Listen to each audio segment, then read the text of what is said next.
NCERT class 12th का chemistry में chapter number ठोस अवस्था 1। देखो इसमें हमें क्या चैप्टर पढ़ाएंगे। ठोस अवस्था मतलब होता है जो पदार्थ सॉलिड होते हैं उन्हें ठोस अवस्था बोलते हैं। पहले हमें द्रव्य पता होना चाहिए, द्रव्य होते क्या हैं। देखो, द्रव्य वे पदार्थ होते हैं जिन्हें हम अपने ज्ञानेंद्रियों द्वारा स्पर्श करके देख सकते हैं तथा जिनमें भार होता है और जो स्थान घेरते हैं द्रव्य कहलाते हैं। देखो, ज्ञानेंद्रियाँ क्या होती हैं? हमारी 5 ज्ञानेंद्रियाँ होती हैं: आँख, नाक, कान, मुंह, त्वचा। इनके द्वारा हम किसी भी पदार्थ को स्पर्श करके देख सकते हैं। जैसे मिट्टी या ईंट, कंकड़, पत्थर आदि को हम छू के देख सकते हैं कैसे होते हैं। अब मैंने एग्जाम्पल लिखे हैं: धातु, मिट्टी, पत्थर, ईंट आदि। ये सब क्या हैं? द्रव्य हैं। लेकिन कुछ पदार्थ ऐसे भी होते हैं जो द्रव्य नहीं होते। जैसे प्रकाश एक ऐसा पदार्थ है जो द्रव्य नहीं होता, क्योंकि प्रकाश ना तो स्थान घेरता है, ना ही इसमें वजन होता है, ना ही भार होता है। यही एक ऐसा एग्जाम्पल है जो द्रव्य नहीं होता है। द्रव्य के 3 प्रकार होते हैं: ठोस, द्रव, गैस। और द्रव्य की 3 अवस्थाएं होती हैं: ठोस अवस्था, द्रव्य अवस्था, गैस अवस्था। ठोस ठोस आप जानते हो क्या होते हैं? वे पदार्थ जिनके आकार, आकृति, आयतन निश्चित होते हैं ठोस कहलाते हैं।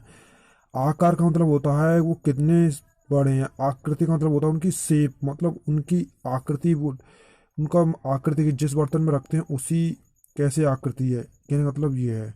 अब निश्चित का मतलब फिक्स होती है, ना चेंज होते ना कुछ होते हैं, ठोस कहलाते हैं। वे पदार्थ जिनके आकार, आकृति, आयतन निश्चित होते हैं ठोस। लकड़ी, पत्थर, कंकड़, ईंट, बहुत सारे ऐसे पदार्थ हैं जो ठोस होते हैं। धातुएं हैं, बहुत सारी धातुएं हैं, सिल्वर, सोना, चांदी आदि सब ठोस हैं। और आप जानते हैं ठोस के बारे में बहुत सारे गुण भी होते हैं। ठोस ठोस क्यों होते हैं? ठोस वो इसलिए होते हैं, उनके अणु पास पास होते हैं इसलिए वो ठोस होते हैं। इनके अणुओं के बीच अंतरावधिक प्रबल आकर्षण बल होता है। द्रव द्रव क्या होता है? वे पदार्थ जिनके आयतन निश्चित होते हैं लेकिन आकार आकृति निश्चित नहीं होते, द्रव कहलाते हैं। इसका मतलब ये है जिस बर्तन में रखे जाते हैं ये उसी का आकार आकृति धारण कर लेते हैं। द्रव क्या होते हैं? तेल, जल, दूध, डॉट डॉट ईटीसी, ये क्या है? हमारे द्रव हैं। देखो, द्रव बहुत सारे होते हैं, जैसे मिट्टी का तेल, पेट्रोल, डीजल, जल, दूध, पानी। एक्स्ट्रा मतलब जो तरल पदार्थ होते हैं सभी द्रव कहलाते हैं। क्या बच्चे क्या कंफ्यूजन करते हैं? द्रव और द्रव्य को एक समझते हैं, लेकिन ऐसा नहीं होता है। द्रव अलग होता है, द्रव्य अलग होता है। देखो, आप भी जानते हो गैस, वे पद अब अगली स्थिति है इसकी, तीसरी नंबर, गैस। वे पदार्थ जिनके आयतन, आकृति तीनों अनिश्चित होते हैं गैस कहते हैं। इसका मतलब क्या है? देखो, जैसे गैस को अगर आप सिलेंडर में भरते हैं तो उसमें रख लेंगे, अगर आप पूरे कमरे में छोड़ते हैं तो उसमें तीनों रूप में फैल जाएंगे। तो इसका मतलब ये, ना तो इसका आकार, ना आकृति, कोई भी चीज़ निश्चित नहीं होती, तीनों चीज़ें अनिश्चित होती हैं। अब गैस में हाइड्रोजन, नाइट्रोजन, क्लोरीन, अमोनिया।